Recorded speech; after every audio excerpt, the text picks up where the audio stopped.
皆さんこんにちは。腰痛マンです。本日はマツダの3代目デミオのご紹介です。2代目までの広いワゴンスタイルから一気に走り重視のスポーティーなスタイルに変化しました。当時はこの変化に対してかなり賛否両論が出ていましたね。現在のマツダ車のデザインの先駆けともなったこちらの DE 型デミオ、さっくりと見ていきましょう。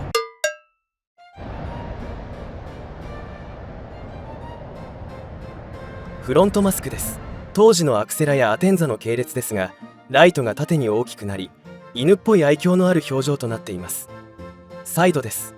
2代目より若干短く、背が低くなりましたが、4代目ほどロングノーズではなく結構ずんぐりしています。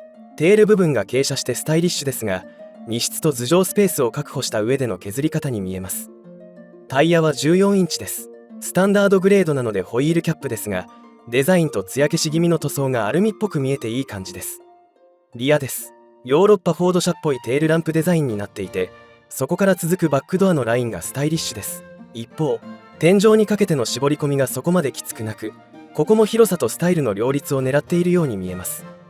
というわけで、当時の国産コンパクトカーとしてはトップクラスにスタイリッシュで、うねうねしたラインを使っていないあたりが欧州車っぽくて良いですね。ボンネットです。ベーシックグレードですが立派なインシュレーターがついています。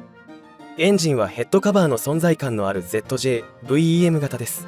先代デミオの ZJ-VE 型をミレーニア以来のバルブを遅く閉じるミラーサイクルにしたエンジンです。圧縮比11を実現し燃費に優れるこちらのエンジン、構造上低回転で薄くなるトルクは愛信製の CVT でカバーしているそうです。スカイアクティブ G のプロトタイプのようなこちら、どういうパワーの出方をするか楽しみですね。バルクヘッドには防音材がありません。エンジンカバーで遮音されているので OK なのでしょうか。フロントサスはストラットです。上の方は水が入って錆びそうな形状になっていますが、下から見ると大丈夫そうです。スタビライザーついてます。リアサスはトーションビーム式で、リアダンパーやスプリングはスタンダードな配置となっています。ちなみにマツダ2のエンジンルームと比較してみましたが、デミオの方が短いですね。マツダ2はディーゼルエンジンも乗せるからか前後に余裕があります。前席に乗り込みます。結構乗り込みやすいです。シートやドアトリムはおしゃれなストライプ柄で明るい印象でいいですね。座面と背もたれは中央で分割されている珍しいタイプです。サイドサポートは硬く、クッションは最初ふんわり、底の方が硬めでしっかりしています。シートの背もたれは腰を立てる位置にすると上半身がやや後ろに寝る形になります。この辺りマツダらしくスポーティーなポジションです。シートリフターはしっかりと全体が上がるタイプです。調整幅が大きく便利です。ボンネットが前に傾斜しているため、上げても下げても端っこは見えないですが、ボンネットフードの縁が見えるので幅はつかめそうです。そしてチルトステアリングがついています。調整幅は普通ですね。ステアリングはウレタンです。スタンダードな3本スポークデザインで使いやすいです。オプションで皮巻きにすることもできました。ペダル配置は問題ないのですが、惜しいのは左足のフットレストの幅が短く、半分しか足が乗りません。これは走りのマツダらしくないポイントです。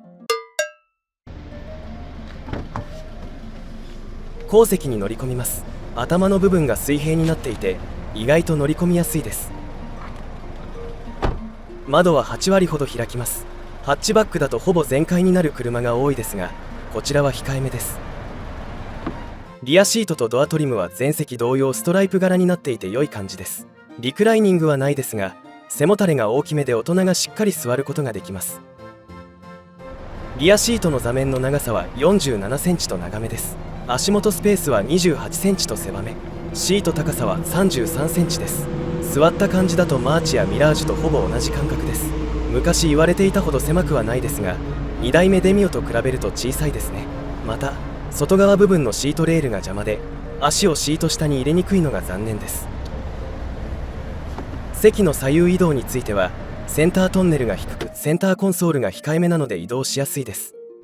中央席は懐かしの2点式シートベルトです。広さはなかなかですが、こちらも懐かしの中央リアヘッドレストレスなので、今となっては緊急用ですね。インパネは丸をモチーフにしているのか、丸いエアコンルーバー、丸いエアコンスイッチ、丸いセンタークラスター形状、角の取れたグローブボックスなど丸さが目立ちます。インパネはハードプラですが、脂肪が細かくしっとりした質感です。フロントドアは欧州車のドアグリップっぽいシルバーのアームレストやストライプのファブリック部分などデザインに凝っています。アームレスト部分にはスマホが縦に、下の部分にはペットボトルが入るポケットがあります。ドアポケットの下には布が貼ってあって気が利いています。こういうところいいですね。メーターはスイープ処理などのギミックはありませんが、タコメーターがついていて良いです。液晶はオドとツイントリップの切り替えができます。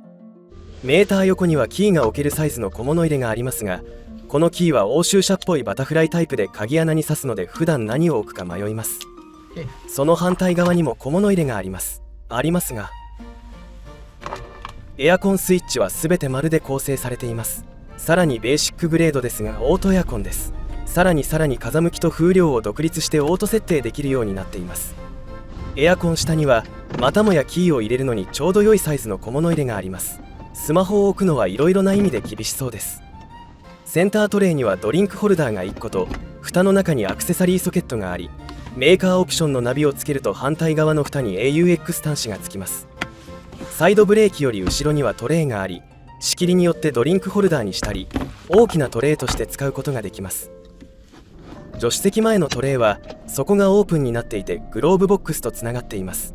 雑誌の漫画ライフオリジナルが立てておけそうなサイズです。オプションでここを小物入れにするトレイがありました。天井周りはこんな感じになっています。後席の収納ですが、シートバックポケットもドアドリンクホルダーもなくドアポケットのみです。ペットボトルを置くにはセンタートレイを使うしかないですね。これはちょっと残念です。荷室です。バックドアを開けるとコンパクトカーとしては大きなトノカバーがついていますので外します。紐が引っかかっているだけなので簡単に外すことができます。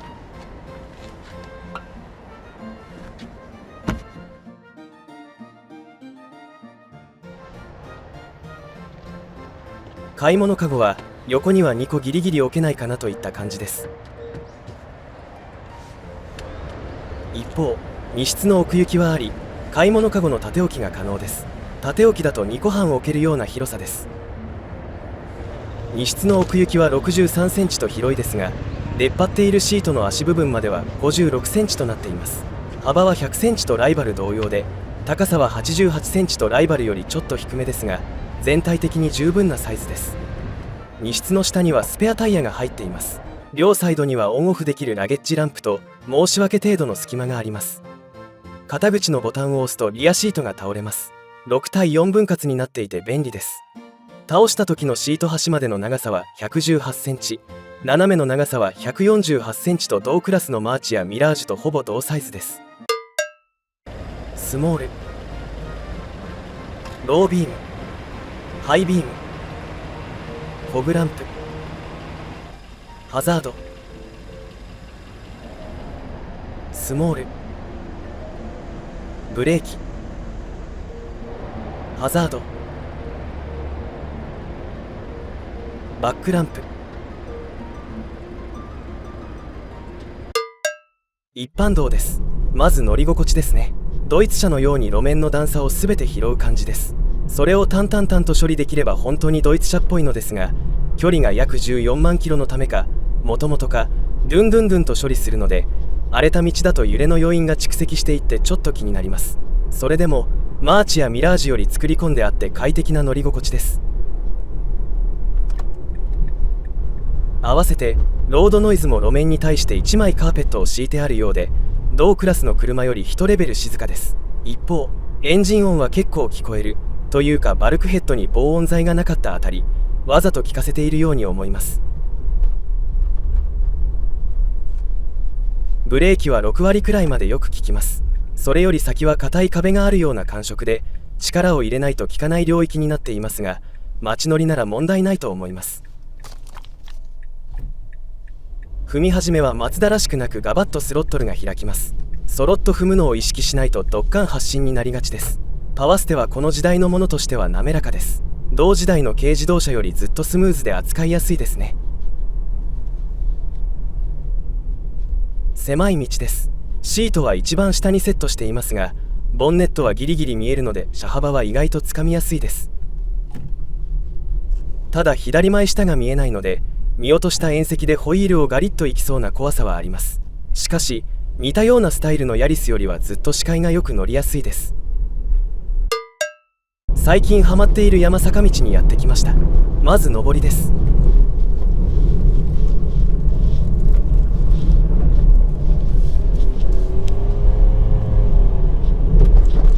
正直カーブは楽しいですね。スタビライザーのおかげかあまりロールせずにしっかりと地面を掴んで曲がっていきます。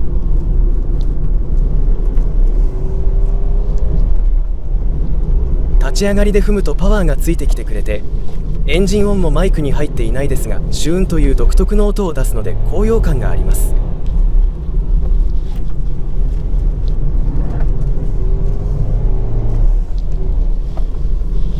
段差に乗った時も不安感なく、車体が跳ねずに足の動きで吸収してくれて安心感が高いです。下りです。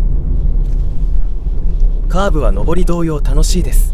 ラインがコントロールしやすく走りやすいです。ブレーキの減速が自然で、ハンドリングはカーブ中でアンダーが出ずにナチュラルに曲げていくことができます。またステアリングの中央部分に遊びがなく、ステアリングを切るとすぐにスッと曲がり始めるあたりもスポーティーで楽しさを演出しています。正直日産マーチより一段懐が深い足回りになっています。これはなかなか良いです。高速道路にやってきました。恒例の60キロから120キロのタイムを計測します。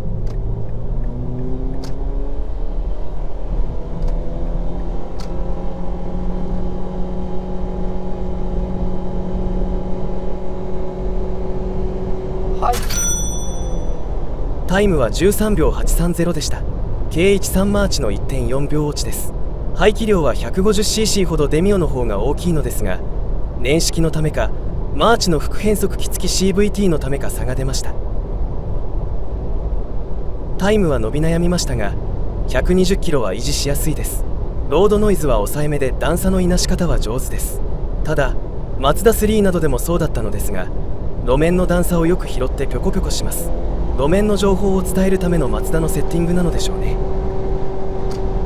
車線変更は思ったよりやりやすいですね。リアのベルトラインは切り上がっていますが C ピラーが小さいので後方確認がしやすいです。100キロ巡航中です。120キロ時より全ての動きがまろやかになって乗りやすいです。またこの辺りの速度域での再加速が力強く走りやすいですね。私は足元がぴょこぴょこするのがちょっと気になりますが、そこが気にならない方は時速100キロ前後で長距離巡航するのは余裕です。177キロ走って燃費は約16キロリッターでした。ミラーサイクルエンジンにしては普通かもと思いましたが、分回していたので良い方だと思います。さて DE デミオの5段階評価ですが、評価は4、良質です。出た当時は散々狭くなったと言われていましたが、あくまで先代に対しての話で、実際寸法を測ったり座ったりすると同価格帯同セグメントの車と同じスペース取られていて、実用性が確保されつつ他より一つ抜けた走行性能が小気味良いコンパクトカーでした。なかなか良い球が少なくなってきましたが、スタイルと実用性がちょうどよくバランスしているこちらの DE デミオ、通勤の足代わり、学生さんの最初の1台などで検討してはいかがでしょう。山坂道仕様にしても面白いかもしれません。ということで今回も最後までご視聴いただきありがとうございました。面白かったらチャンネル登録、コメントいただけると嬉しいです。それでは次の乗り物でお会いしましょう。さようなら。